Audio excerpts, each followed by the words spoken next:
sekalian. Kali utama saya sampai tuan-tuan sekalian di masjid pernahlah di pejabat kali utama.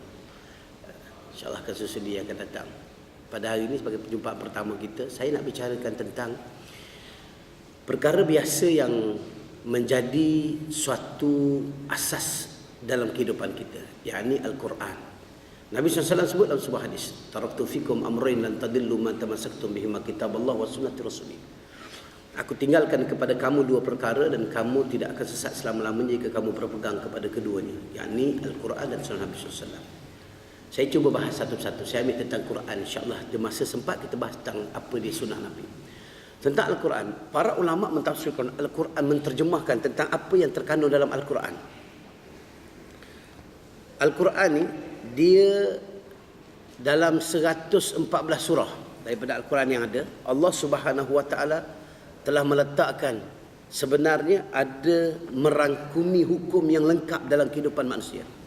Dalam Al-Quran ni dibicarakan tentang 3 jenis hukum yang semuanya menjadi suatu perkara penting dalam kehidupan, yang menjadi rujukan kepada setiap manusia.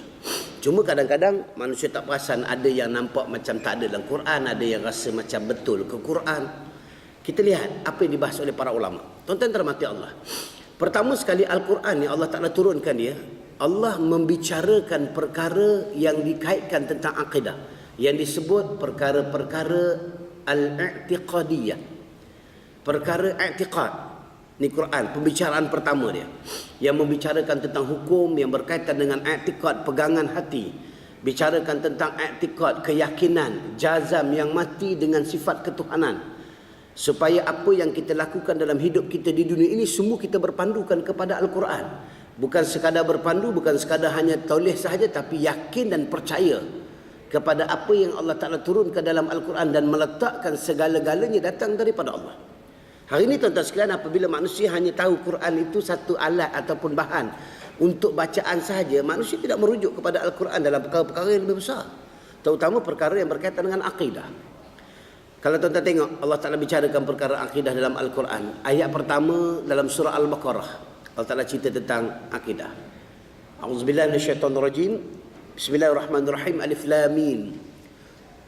Dzalikal kitabu la raiba fihi hudal lil muttaqin allazina yu'minuna bil ghaibi wa yuqimunas salata wa mimma razaqnahum yunfikun. Al-ayah sampai habis. Allah Ta'ala sebut beriman. Pada peringkat awal ayat ni cerita dah beriman. Cerita beriman kepada perkara-perkara yang ghaib. Ada orang tanya, kenapa Tuhan suruh percaya benda ghaib dulu, benda yang tak nampak dulu? Dia nak cerita tentang percaya, entah dia kena cari susah dulu. Kalau kita boleh meyakini diri kita kepada benda yang kita tak nampak, benda yang nampak ni tak ada masalah. Ke benda nampak ni boleh tak percaya lagi? Nampak dah tak percaya lagi? Percaya kepada benda-benda yang gaib, maka benda nampak tak ada masalah. Tapi hari ni tuan-tuan sekalian, apabila masyarakat menjadikan Al-Quran hanya sekadar bacaan ataupun bacaan pada waktu-waktu dan tempat tertentu, Allah nampakkan kepada kita berbagai-bagai contoh, berbagai-bagai gambaran, berbagai-bagai bukti, tanda kebesaran Allah pun manusia tak percaya kepada Allah. Tengok peristiwa Isra Mi'raj. Allah bawa Nabi, Allah gambarkan kepada Nabi benda yang kamu nak lihat. Dalam Quran sebut linuriyahu min ayatina, sebut. Aku perlihatkan kepada kamu bagi gambaran linuriyahu, untuk kamu melihat ayatina. Apa ni? Kebesaran-kebesaran, tanda-tanda kehebatan aku. Kamu tengok apa yang berlaku. Ini balasan dia, ini siksaan dia, ini keadaan dia umat kamu. Nabi digambarkan untuk melihat. Dan hari ini tuan-tuan sekalian, Allah gambarkan kepada manusia berbagai-bagai gambaran. Kalau tuan-tuan baca, saya yakin tuan-tuan pun mengikuti kuliah-kuliah sebelum daripada saya yang dibentang oleh para asatizah yang hebat-hebat, yang cerita kepada tuan-tuan tentang bagaimana peristiwa akhir zaman berlaku.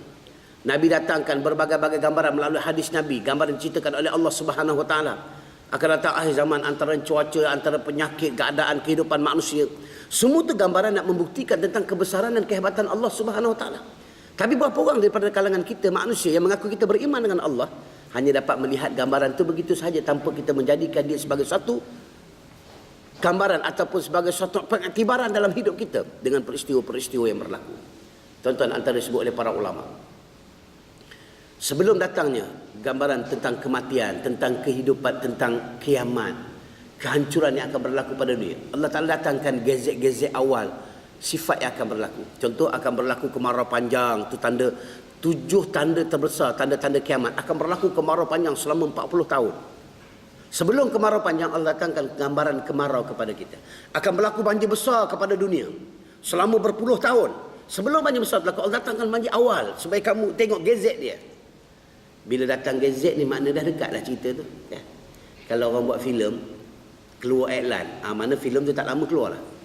Kalau filem tu tak, iklan pun tak keluar lagi, filem tu tak ada lah. Jadi bila dah keluar iklan dia, tunggu, cerita dia akan keluar. Allah Ta'ala datangkan. Sekarang ni tengah berlaku panas terik. Pengkaji cuaca telah mengeluarkan kenyataan terhadap panas yang berlaku. Yang mana kepanasan terik yang melampau. Kan semalam berita bagi tahu panas yang agak pelik. Tengok panas semua, tuan-tuan tengok cuaca. Tuan-tuan kerja masuk, datang pagi sampai pejabat, tak rasa panas. Tuan-tuan sekalian, petang tuan-tuan keluar dah sejuk dah. Tuan-tuan dalam aircon 24 jam. Tuan-tuan duduk dekat hawa dingin. Yang duduk dekat hawa angin, dia rasa tuan sekalian. Keadaan suasana panas yang dahsyat tuan sekalian. Saya duduk dekat sekolah tuan sekalian, anak-anak mengapal. Waktu pagi okey lagi, masuk tengah hari kesian tengok. Panas, kipas ada, kipas pun tak padan tuan sekalian. Panas, suasana panas yang amat sangat terik yang berbeza tuan sekalian. Allah datang. Kalau baca balik tentang tanda-tanda kiamat yang akan berlaku, kemarau yang pelik, panas yang pelik berlaku. Macam Allah nak bagi gezek awal terhadap kemarau yang kamu akan jumpa. Tapi adakah manusia menjadikan dia sebagai satu tanda untuk mereka iktibar, buat perubahan diri? Allahu Akbar. Mungkin ada, mungkin tak ada, dan mungkin buat tak tahu sahaja. Kenapa tuan-tuan sekalian? Sebab mereka tak nampak semua tu Allah Ta'ala bagi tahu dalam Al-Quran. Allah bagi tahu untuk kamu bersedia. Hari ini dalam keadaan macam ni pun Tuhan bagi. Ada manusia durhaka dengan Allah, mencabar hukum Allah. Ada manusia berani mempermainkan hukum Tuhan. Ada manusia boleh mempertikaikan hukum Allah. Hari ini tuan-tuan tengok berapa ramai datang kumpulan-kumpulan yang mengaku mereka Islam tapi datang mempertikaikan hukum Tuhan. 2 minggu lepas saya dipanggil untuk bincang tentang isu-isu yang berlaku tentang ideologi moden. Antaranya mereka memikirkan tentang kebesaran Allah. Saya sebut mudah tuan sekalian. Kita tak perlu takut sebab Nabi dah bagi tahu awal. Masalah kita sekarang ni, kenapa kita mudah terjebak dengan perkara ni? Sebab kita tak ikut yang Nabi cakap. Allah turunkan Al-Quran untuk kita dan menyelamatkan diri kita supaya kita tak sesat. Tapi manusia ni Quran jadi bacaan.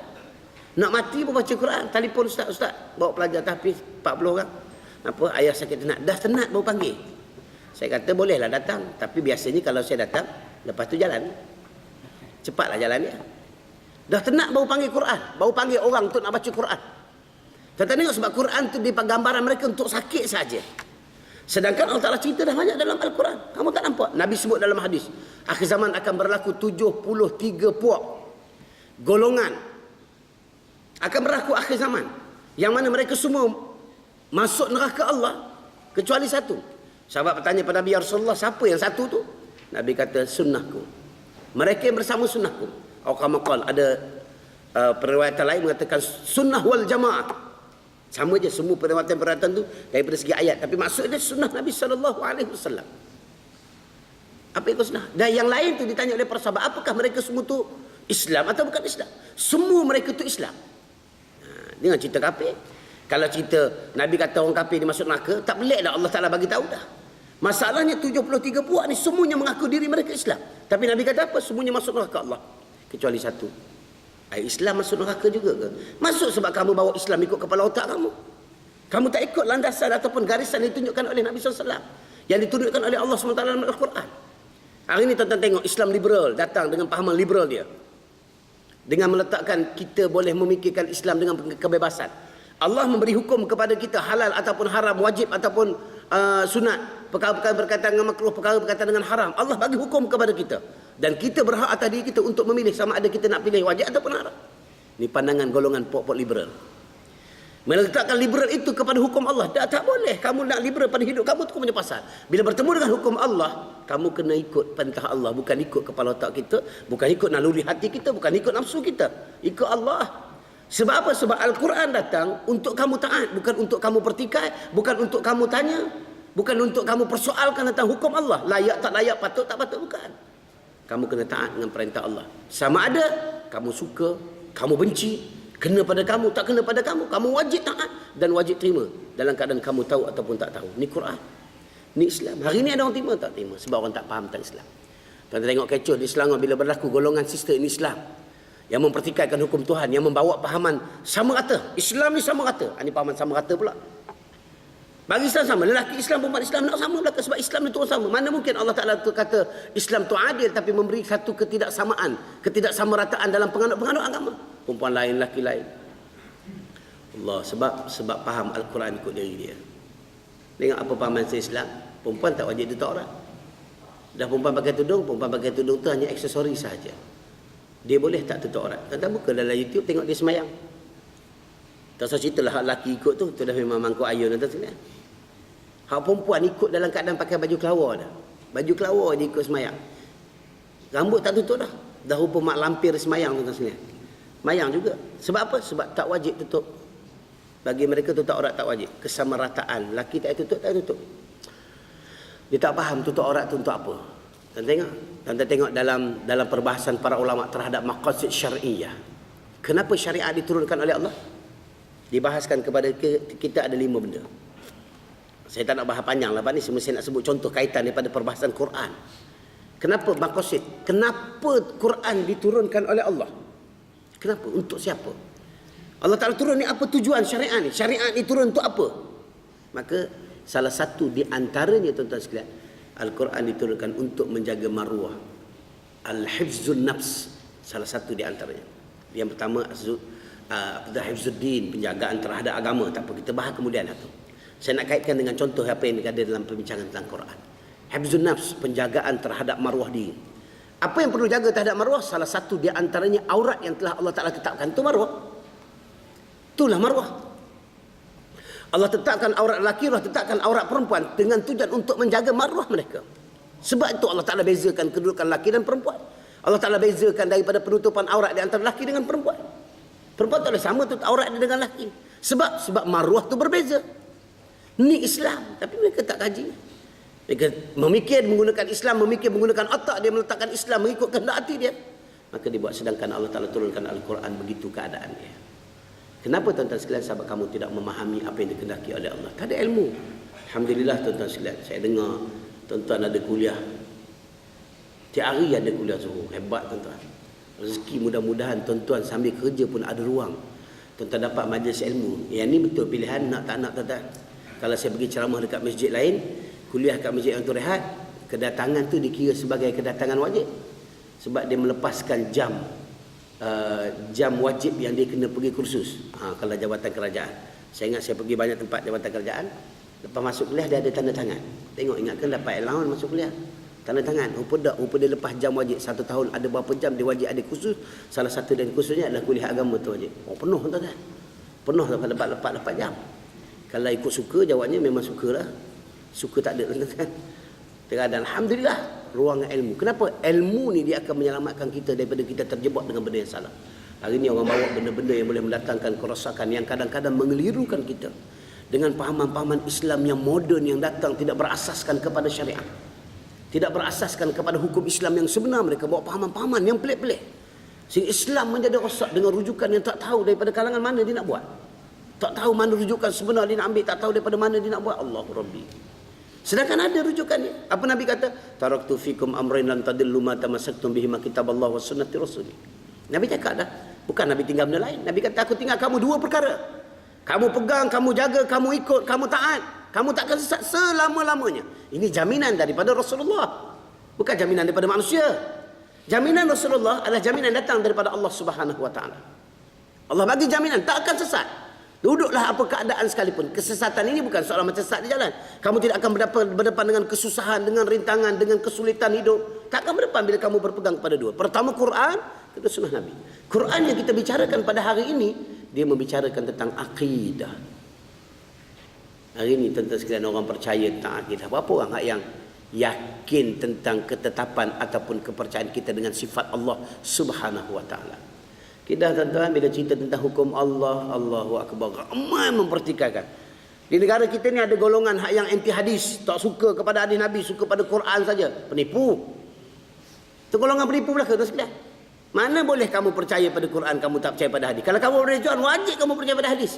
Sebab itu perintah Allah dalam Al-Quran. Tapi kata dia percaya pada Quran, saya tak percaya pada hadis. Tak betul, tu penipu. Kalau dia percaya pada dia percaya pada Quran, jawabnya dia tak semayang. Saya tanya semayang tak semayang. Saya ingat masa ketika mana Kasim Ahmad. Aku ingat Kasim Baba je, Kasim Ahmad tengok mana. Kasim Ahmad tanya, orang tanya saya, Ustaz, Kasim Ahmad semayang tak semayang? Saya kata tak semayang. Dia kata, Ustaz ni payah, kata ramai ustaz-ustaz ni mudah menuduh. Saya kata tak tuduh. Saya bercakap atas kenyataan yang dia nyatakan sendiri. Dia tak percaya kepada hari Nabi, dia hanya percaya kepada Quran. Dia nak semayang macam mana? Dalam Quran tuan-tuan jumpa ke ada Allah ajar kita cara semayang? Ke tuan-tuan pernah belajar cara semayang melalui Quran? Siapa yang pernah belajar semayang melalui Quran? Tuan-tuan takkan jumpa 114 surah, 6,600 ayat lebih, tidak ada satu pun ayat Quran ajar cara semayang. Dah tuan-tuan semayang, tuan-tuan ikut siapa? Yang ajar semayang Rasulullah. Apa Nabi kata? Sallu kama ra'aitumuni usolli, Nabi kata. Semayanglah kamu macam mana kamu tengok aku semayang. Dah dia tak percaya pada Nabi, dia nak semayang macam mana? Dia takkan semayangnya. Ada dia semayang, ada semayang dia percaya pada Nabi, tu kata dia penipu. Kamu takkan semayang kalau kamu tak percaya pada Nabi. Sebab Nabi yang ajar kita bagaimana kaifiat semayang. Sebab Nabi yang menerima perintah Allah tentang semayang dalam peristiwa Isra Mi'raj. Dia takkan semayangnya. Bila saya bagi tahu gitu, oh, ya tak ya juga Ustaz. Ya tak ya, ya tak ya. Ini bukan masalah tak ya, masalah kenyataan dia tu menyebabkan kedudukan dia tak betul. Kerana dia buat pun satu kenyataan tu. Itu satu kumpulan, saya dah sebut. Berapa kumpulan saya gambar pada tuan-tuan hari ini. Kumpulan yang percaya kepada hadis, anti kepada Quran. Ini saya tak boleh sebut nama tuan-tuan sekalian. Sebut nama tak datang balik aku sini. Yang membawa pahaman mempertikaikan semua hukum Quran. Allah kata gini, dia kata begini. Allah kata begini, kata begini. Dia persoalkan, betul ke? Kenapa tak boleh ke kalau tak begini? Dan ada pengikut-pengikut daripada kalangan agamaan-agamaan yang pengikut. Antara bila dibicarakan tentang jenayat syariah. Hudud ni satu perkara. Yang sebenarnya jenayat syariah tu bukan hudud tu. Hudud sebahagian daripada hukum jenayah syariah. Bila bicara jenayah syariah, ada tempat lagi yang masih fobia bila sebut perkataan hudud dengan jenayah syariah. Masih fobia. Pelik tuan-tuan sekalian. Orang Islam fobia dengan benda ni. Saya pun pelik. Dia jadi Islam kapal selam agaknya tuan-tuan sekalian. Dia banyak tenggelam daripada timbul. Kita orang Islam sebut apa saja hukum dalam Quran tak boleh fobia. Sebab tu hak kita. Hak kita untuk menerima. Bila bicara tentang hukum Allah dalam Quran, tanya tentang jenayah syariah, pening. Boleh ke nanti sekarang, nanti ke Allahu Akbar. Tuan-tuan, sebelum masa Tuan Guru, almarhum Tuan Guru sakit, saya pergi ziarah dia tuan-tuan sekalian. 3 minggu sebelum dia meninggal. Pergi ziarah dia, sempat masuk, hari saya pergi berjalan tuan sekalian, ambil peluang saya pergi berjumpa dengan Menteri Besar Kelantan. Maaf tuan-tuan sekalian, aku tak boleh cerita tuan sekalian. Aku tak tahu mana boleh cerita. Aku cerita je lah, lantak lah korang sekalian. Agak tak boleh jadi, jangan panggil dah, puas hati kan. Saya pergi ziarah Menteri Besar Kelantan. Memang saja jumpa secara rasmi, nak jumpa dia. Perkara tajuk nak bincang memang nak tanya tentang isu bagaimana pelaksanaan jenayah syariah akan berlaku di Kelantan pada tahun 2015. Itu saja isu nak tanya. Dan saya tanya, saya ringkas cerita pada tuan-tuan sekalian.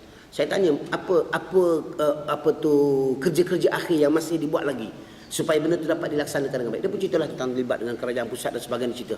Dan soalan yang saya tanya yang kedua yang agak panas dibincang, saya kata macam mana penerimaan orang bukan Islam di Kelantan. Saya sedang kongsi dengan tuan-tuan. Dia cerita tentang penerimaan, dia buat perjumpaan berbeza di antara orang Cina, orang Buddha dengan orang India yang paling ramai. Golongan yang besar di Kelantan. Kita Selangor tak adalah orang Buddha, Tok Cha tu tak ada. Kita Selangor ni. Kan? Dia ramai, dia buat perjumpaan. Salah satu perjumpaan daripada kaum Cina yang agak kuat menentang. Dia jumpa setengah hari tuan sekalian. Setengah hari berjumpa tuan sekalian, bincang. Soalan jawab timbul. Orang timbul, Cina tanya kenapa, apa sebab kena laksana. Undang-undang sekarang tak betul ke, tak boleh kena undang-undang sekarang jadi aman. Tanya jawab setengah hari tuan sekalian. Sampailah kalau saya ringkaskan cerita, mereka buat resolusi, buat conclusion terhadap perbincangan dan dia orang bangkit bangun bentangkan resolusi daripada keputusan daripada kaum Cina untuk menerima ataupun tidak. Siap tengah hari pembangunan bentang. Wakil daripada Persatuan Anak-anak Cina Kelantan. Dia Cina ni kan dia ada persatuan keluarga dia. Keluarga ni. Ada persatuan tu dikumpul, dia duduk dalam satu persatuan Cina di Kelantan. Wakil dia bangun, bagi tahu 2 perkara tuan-tuan sekalian. 2 perkara. Pertama, kami semua daripada kaum Cina Kelantan bersetuju 100% pelaksanaan jenayah syariah dijalankan di Kelantan. Yang kedua, kami mendesak supaya kerajaan Kelantan segerakan pelaksanaan ini kerana dia memberi jaminan kepada orang yang duduk di bumi Kelantan. Tak kira Islam, tak Islam. Setengah hari orang kafir faham Islam. Kita daripada kecil sampai nak mampus dah Islam. Islam nak mati dah sekarang. Jadi orang Islam dah mati dah. Tak faham-faham lagi. Bila cerita tentang syariah, bahayalah. Kalau dekat kau tampar muka tu. Malu-malu tuan-tuan. Kita Islam tulen asal, keturunan semuanya Islam. Cerita tentang Quran boleh timbul lagi. Kenapa? Tak boleh. Nanti bahaya. Boleh ke hidup? Macam mana? Cina sekali bincang. Terus bagi keputusan, conclusion dia 100% setuju. Allahu Akbar tuan-tuan. Sebab apa hati tutup? Tuan-tuan jangan sampai apa Allah Ta'ala sebut dalam Quran. Summum bukmum umyum fahum la yarji'un. Tuan sebut dalam Quran. Jangan sampai mata kamu jelek tapi aku butakan. Jangan sampai telinga kamu dengar tapi aku bekakkan. Jangan sampai mulut kamu dah cakap, aku bisukan mulut kamu di sisi aku, Tuhan kata. Nampak boleh bercakap tapi bisu. Nampak boleh mendengar tapi kamu pekak. Nampak kamu boleh melihat segala-galanya tapi kamu buta. Maka Allah Ta'ala kata, fahum la yarji'un. Kamu takkan kembali kepada Allah. Kamu takkan kembali kepada penerangan, kepada keterangan Allah. Sebab kamu membutakan mata kamu dengan dalil bukti yang Allah Ta'ala datangkan. Berbagai-bagai peristiwa Allah Ta'ala tunjukkan kepada kita. Berbagai-bagai gambaran Allah Ta'ala perdengarkan kepada kita. Bukti, dalil, ayat-ayat Al-Quran. Hukum-hukum Allah dibaca, didendangkan ke telinga kita. Tapi kita buat tak dengarnya. Kebetulan kata, fahum la yarji'un. Mereka tak akan dapat kembali semula kepada Allah. Sementara Allah Ta'ala belum pekakkan kita dalam keadaan kita mendengar. Sementara Allah Ta'ala belum butakan kita dalam keadaan kita boleh melihat. Gunakanlah nikmat Allah Ta'ala beri untuk kita menyedari kehidupan kita, untuk kita mentaati perintah Allah Subhanahu Wa Ta'ala. Tuan-tuan dan dirahmati Allah Subhanahu Wa Ta'ala sekalian. Itu perbahasan tentang Al-Quran. Yang pertama dicerita tentang Al-Quran perkara yang berkaitan dengan akidah. Maka Al-Quran yang kita baca pada hari ini bukan sekadar kita baca. Mesej Allah Ta'ala nak bagi adalah perkara akidah. Akidah ni kita jaga betul-betul, kita faham betul-betul hidup kita selamat. Tapi kalau akidah ni kita tak jaga, kita tak faham, kita jauh dengan Allah. Hari ini manusia boleh menjual agama Allah. Manusia boleh terjebak dengan Allah. Sebab tuan-tuan lihat, Allah nak ajar supaya kita ni tak susah nak ikut perintah Allah. Dalam Al-Quran tuan-tuan sekalian, Allah tak letak satu-satu larangan itu. Allah melarang jenis perbuatan, tapi Allah akan melarang perkara itu dibuat awal sebelum berlakunya perbuatan. Saya sebut contoh. Takut macam tak faham juga ini kan. Aku pun tak pernah faham aku cakap ni. Kan? Contoh ni contoh. Zina. Tak ada dalam Quran Allah Ta'ala melarang zina. Ada tuan-tuan sekalian? Dan Allah tak gunakan ayat aku larang zina. Tak. Allah datangkan ayat la taqrabu zina. Allah larang awal lagi, jangan kamu hampiri zina. Nak cerita zina tu teruk sungguh. Aku bukan tak baik hukum zina, hampir pun aku kata jangan dah. Tengok Allah punya hebat. Supaya mudah. Kalau dah berzina payah dah. Mudah untuk kita menghindari sebelum kita terjebak terlekat dengan benda haram ni. Allah Ta'ala letak jangan kamu hampiri perkara ni. Sebab apa tuan? Sebab kaedah Islam Allah bagi ajar kita berjaga-jaga lebih pada awal. Sebab dalam kaedah Islam untuk nak merubah kemungkaran ni dikaitkan dengan perkara yang mesti dia tegak, al-wiqayatu khairun minal ilaj. Mencegah itu lebih baik daripada mengubat. Kalau dah berlaku zina, nak ubat payah dah. Sebab ketagih. Sebab wiqayah tu datang awal. Ingat dulu, jangan benda ni haram, dosa, keturunan kena teruk. Dia datang awal. Wiqayah. Ini kaedah. Kalau tuan-tuan buka dalam kitab Fiqh Daulah, karangan Dr. Yusuf Qardawi, dia ada satu bab, tak salah saya dalam bab yang ke-6, tuan-tuan boleh rujuk balik.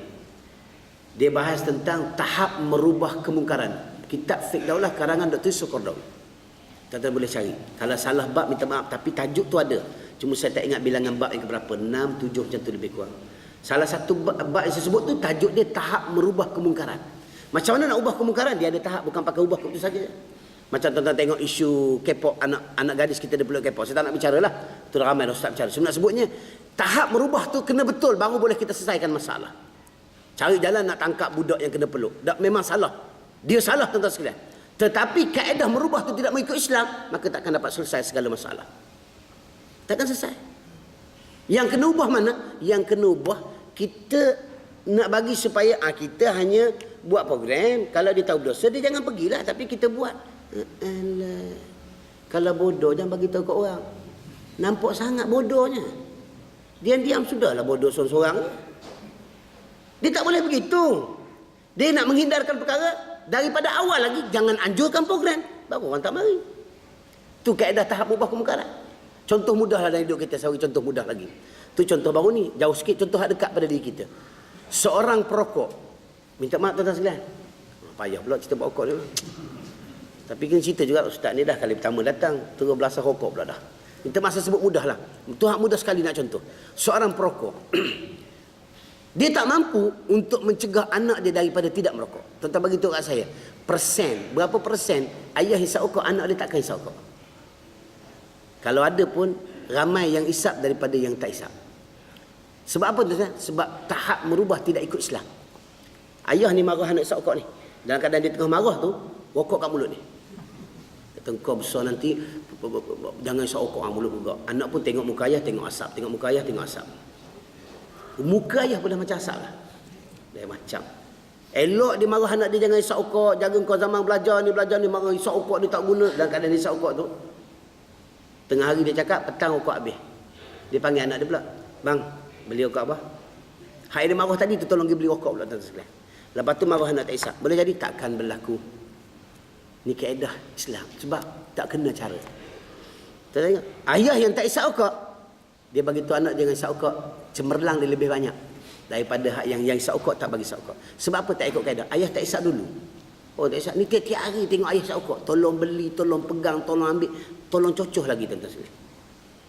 Teringin anak nak rasa sekali, sedutlah satu pam. Saya tanya, oh boleh tahan juga asap ni. Tu tak dapat hisap rokok, testing asap motor tu. Sebab apa? Sebab tak ikut kaedah pelaksanaan macam mana nak merubah kemungkaran. Islam ajar tuan sekalian. Allah Rabbi. Ni kaitan Islam. Nak cerita tahap itu kena ada. Tapi bila tak ikut Islam, tak lagi tuan sekalian. Dia tak boleh nak bawa macam mana nak memurnikan Islam dalam kehidupan. Tak boleh. Sebab tak yakin. Cuba kita yakin dengan Islam. Sebab tu akidah, tuan-tuan dirahmati Allah. Tuan-tuan dirahmati Allah tuan sekalian. Ini kehebatan yang ada pada Islam. Maka Al-Quran yang Allah Ta'ala turunkan kepada kita, dia membicarakan perkara yang berkaitan dengan akidah. Yakin dengan Islam, insya-Allah. Yakin dengan Allah, insya-Allah. Kamu percaya? Jangan kamu buat kerja Tuhan. Masalah hari ini ada orang sibuk nak buat kerja Tuhan. Kerja Tuhan tu bukan kerja kamu, tu kerja Tuhan. Kamu buat kerja kamu lah.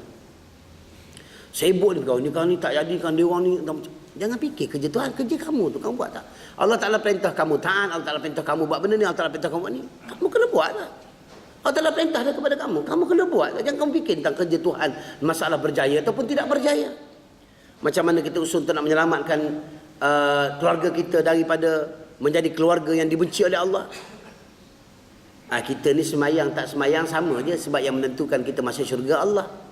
Tak semayang pun kalau Tuhan kata masuk neraka, neraka juga. Kalau semayang pun Tuhan kata masuk neraka, neraka juga. Kalau tak semayang pun Tuhan kata masuk syurga, syurga juga. Jadi kau sukalah Tuhan nak buat tak semayang, tak apa, tak apa. Kan bengong bunyi ni tu. Tu bukan kerja kamu masuk syurga. Nampak dah kamu bagi tahu kan? Masuk syurga ke masuk neraka tu kerja Tuhan. Yang kamu sibuk kerja Tuhan tu buat apa? Kerja kamu taat. Allah Ta'ala perintah kamu semayang, perintah puasa, perintah tutup aurat. Allah Ta'ala perintah kamu tegak hukum Allah, tegak hukum Allah. Allah Ta'ala perintah kamu bersama dengan Islam, bersama para ulama, bersama dengan Quran. Kamu buat apa Allah Ta'ala suruh. Keputusan dia Allah Ta'ala nak masuk kamu neraka, kamu syurga, tu bukan kerja kamu. Malaikat yang boleh jadi syaitan ni tuan-tuan sekalian, sebab dia nak ambil kerja Tuhan. Kamu nak ambil sifat Tuhan. Apa yang ada pada Allah kamu nak ambil. Tak boleh, tu bukan hak kamu. Kamu makhluk yang dicipta oleh Allah. Kamu tak boleh ambil. Kamu buat kerja kamu. Kita orang awam ni buat. Memang kita buat sesuatu tu nak syurga Allah. Tapi kita buat Allah tentu. Tapi tuan-tuan kena baca lah. Saya kata baca Quran sampai habis. Allah sebut dalam Quran, innallaha la yukhliful mi'ad. Ingat sesungguhnya Allah itu tidak bersalahan dengan janji dia. Ada janji Allah orang buat baik balas jahat? Tak ada dalam Quran. Janji Allah yang baik itu aku balas dengan kebaikan, dan yang jahat itu aku balas dengan penyeksaan. Itu janji Allah. Walaupun Allah ada kuasa untuk mengubah janji dia, tapi Allah ada satu sifat, innallaha la yukhliful mi'ad. Allah tidak bersalahan dengan janji dia. Allah sebut dah begitu. Kenapa kamu buat hujah yang tak betul? Kenapa tuan sekalian? Datangnya pahaman-pahaman moden yang nak memudahkan kehidupan. Ni ada tuan-tuan. Ramai pahaman. Nabi kata 73 golongan masuk neraka belaka kecuali satu. Berarti 72 hak rosak. Tuan-tuan cuba kira kat pahaman-pahaman moden yang ada pada hari ini. Dan negara kita yang merasakan diri betul belaka tuan sekalian. Islam belaka. Syiah Islam juga. Liberal Islam juga. Post-Islamism pun Islam juga. Sistem Islam pun mengaku Islam juga. Banyak lagi tuan-tuan sekalian. Aku sebut sesuatu letih ya. Letih tuan-tuan dengar, aku bukan ingat semua pun.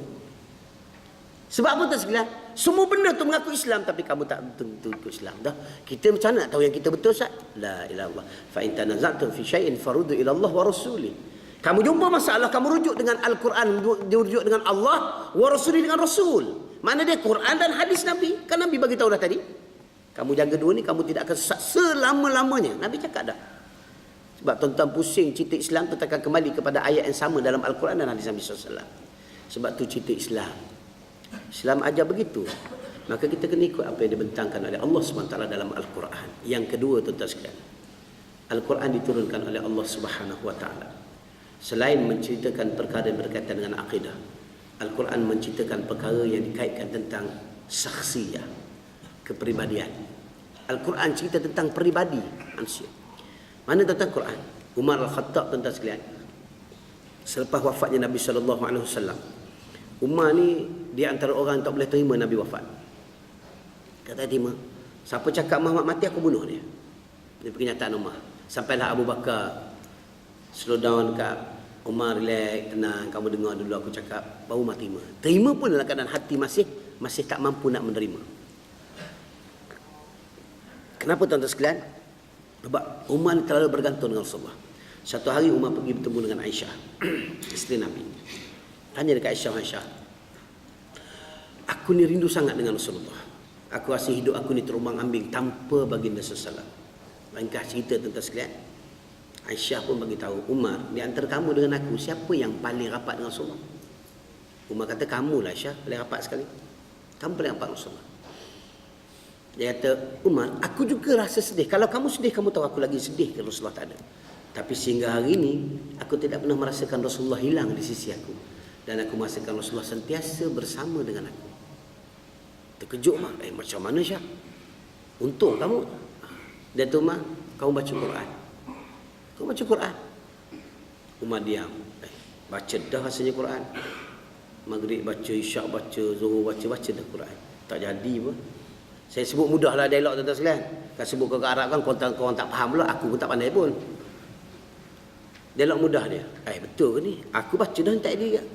Syah aku baca dah Quran tak rasa pun. Apa Syah kata? Tadabbur. Baca dan kamu kena ingat. Jadikan Al-Quran tu hidup kamu. Baru kamu rasa Rasulullah. Umar diam, macam tak faham. Tanya lagi. Aisyah kata, Umar, kan disebut Allah sebut Rasulullah pernah bagi tahu kat kita. Quran yang Allah Ta'ala turunkan menggambarkan peribadi Nabi. Kalau kamu ikut Quran, kamu ikut apa Nabi cakap, sama je lah. Baru Umar diam. Umar kata, Allah, aku lupa. Baru Umar pun baca Quran. Jadikan Al-Quran hidup dia. Apa Umar buat tuan? Al-Quran ni Umar dia baca sampai satu tahap tuan-tuan sekalian, pernah satu hari berlaku Umar dia nak pergi sembahyang subuh. Kerja Umar ni, masa tu jawatan Umar Perdana Menteri Mekah tuan-tuan sekalian. Umar besar jawatan ni, Perdana Menteri masa tu. Ketika Umar tu jadi Perdana Menteri, dia buat kerja kejut orang bangun subuh. Masa tu nama dia Datuk Seri Umar Al-Khattab. Perdana Menteri Datuk Seri tuan-tuan sekalian. Apa kerja dia? Dalam perjalanan nak pergi ke masjid nak semayang, dia akan ketuk rumah orang suruh bangun subuh. Sekarang kalau Tok Imam buat macam tu, sampai masjid buta mata Tok Imam. Kena sembah minyak panas tuan-tuan sekalian, kejut orang tu pasal. Rumah ketuk suruh bangun subuh. Sampai satu rumah tak ada Umar nak ketuk, Umar terdiam. Kenapa tuan sekalian? Umar terdengar penghuni rumah sedang baca Quran. Umar terdiam berdiri dan jadi kaku, tak boleh nak bergerak dengar Quran. Kenapa? Umar merasakan seolah-olah Nabi sedang bagi peringatan dekat dia. Nabi tengah baca Quran bagi tahu kat Umar. Sampai tahap tu dia punya merasa. Sampailah Umar menangis, jatuh pensan. Tak tengok, pensan Umar. Dengar orang baca Quran sampai pensan. Tak sedar dan sekalian, para sahabat lalu lorong yang sama nak pergi semayang, ternampak sekujur tubuh tepi jalan. Angkat bawa pergi ke masjid, tengok Umar. Lalu mereka tanya, ma bika ya Umar, kenapa dengan kamu ni Umar? Main tidur tepi jalan ni balah dengan bini ke? Main tidur tepi jalan ni? Kejut-kejut Umar, jahai sedar Umar. Sedar terus sambung menangis. Sambung menangis tuan-tuan sekalian. Umar sambung menangis. Nangis lagi. Hati tu sebut lagi dengan peringatan Allah. Kata Umar, kenapa kamu ni? Dia kata, aku dengar ada orang baca Quran. Aku rasa macam Rasulullah hadir. Datang beritahu ke aku, kamu kena jaga, kamu kena bersedia, tanggungjawab kamu. Aku takut. Allah tuan-tuan. Agak-agak ada sampai macam kita kan? Baca Quran sampai pensan. Ada. Kita tak ada baca pensan dah. A'u je tu sekalian. Ingat auzubillah ke apa? A'u je, rebah pensan. Rumah dengar Allah pensan dah bangku baca Quran. Hebat kita. Atas sikit pada Umar kita. Pensan Umar tuan-tuan. Baca Quran. Tuan-tuan tahu surah apa dia baca? Tuan-tuan balik tolong cek. Dia baca surah As-Sajdah. Tuan-tuan balik cek makna dia apa cerita. Umar sampai rasa takut tuan-tuan sekalian. Kita hari Jumaat ada surah baca Sajdah. Kalau boleh tunggu kat tepi. Tunggu. Lepas sujud sajdah baru datang balik. Sebab takut jadi macam 3 rakaat pada subuh. Banyak sangat pula sampainya. Takut banyak seminggu sekali dan tunggu sampai lepas sajdah pun datang masjid. Datang sampai awal belum semayang lagi. Round motor clear tawaf masjid 7 kali. Habis sajdah baru berhenti semula tuan sekalian. Tak nak sujud sajdah. Cuba baca surah sajdah tengok makna dia. Umar boleh pensan. Kenapa Umar pensan? Cuba testing tuan-tuan balik tengok. Pensan tak gagal. Allah kenapa Umar memahami saksiyah kehidupan Nabi. Quran tu saksiah dia. Kita hari ni Quran buat main je. Kan? Buat petanding je, musabaqah baca Quran. Oh, urat keluar besar ibu jari kaki. Kalau faham Quran tak juga tak faham pula tuan-tuan sekalian. Lepas tu pula tak ada apa sekadar syarat.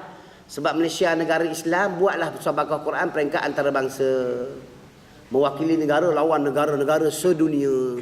Hadiah 25,000. Duduk mengarut atas pentas Maharaja Lawak tak apa-apa kakak suka jadi bodoh pun ada. Orang boleh jadi kartun lelaki, boleh jadi perempuan. Hadiah 500,000 juta. Baik jadi bodoh lah jadi baik. Jadi bodoh daripada kaya jadi betul tak dikaya tuan-tuan sekalian. Malaysia ni begini tuan-tuan nak kaya kena jadi bodoh. Tuan duduk atas pentas tu buat bodoh ke diri kaya. 500,000 tuan-tuan. 500,000 juta tuan-tuan kerja nak mampu tak dapat 500,000 juta tuan-tuan sekalian. Tapi buat bodoh 3 minggu tuan-tuan, 3-4 bulan buat bodoh atas pentas, cengit, kangkang duk atas pentas tuan-tuan. Tukar jadi perempuan sekejap, lepas tu jadi badut, lepas tu jadi orang gila, jadi mayat pun ada. Tuan sekalian, dapat 500,000 Allah. Baca Quran, tarik kepala-kepala tuan, naik sawan kawan baca Quran. 25,000 je menang. Wakil lawan dengan negara seluruh dunia. Ini lawan sama kumpulan bodoh-bodoh je tuan, lawan sama-sama dia. Orang lain tak faham pun dia buat menapa mengarut atas tu. 500,000 juta. Nilai Quran tak ada apa langsung tuan-tuan, tak ada apa. Bila guna Quran nak mati? Nak mati panggil ustaz, bacalah ustaz ayat